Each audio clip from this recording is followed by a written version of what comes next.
6. Pyotr వెలికి. Pyotr వెలికి అనేది రష్యా యొక్క అతిపెద్ద యుద్ధ పోర్ట్ అని చెప్పొచ్చు. ఇది న్యూక్లియర్ రియాక్టర్ సహాయంతో ప్రయాణిస్తుంది. అందుకే దీనికి ఇంధనం అవసరం ఉండదు. పదుల సంవత్సరాలు ఇది సముద్రంలో అలా ఉండగలదు. ఇందులో anti ship missile, air defence missiles ఉంటాయి. ఇవి సముద్రంలో శత్రుదేశం యొక్క షిప్లను కానీ ఇంకా ఎటువంటి దాన్నైనా ఇట్టే నాశనం చేస్తుంది. ఇది ఒక్క మిసైల్తో ఎయిర్ క్రాఫ్ట్ క్యారియర్ మొత్తాన్ని నాశనం చేయగలదు. దీని పొడవు 827 ఫీట్లు కాగా వెడల్పు 94 ఫీట్లు, బరువు 28,000 టన్నుల కన్నా ఎక్కువ. 7. చెర్-2-సీ.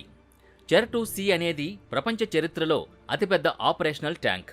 దీన్ని ఫ్రాన్స్ 2వ ప్రపంచ యుద్ధ సమయంలో తయారు చేసింది. ఇది భూమి మీద నడిచే విమానం లాంటిది. నీటి మీదనైనా భూమి మీదనైనా ఇట్టే నడవగలదు.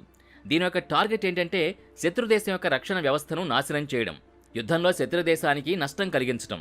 దీన్ని 2 డ్రైవర్లు ఆపరేట్ చేస్తారు. ఇది 2 గన్ టవర్లుండే ప్రపంచంలో అతిపెద్ద ట్యాంక్. ప్రస్తుతానికి ఇది యాక్టివ్లో లేదు. దీన్ని రిటైర్ చేశారు.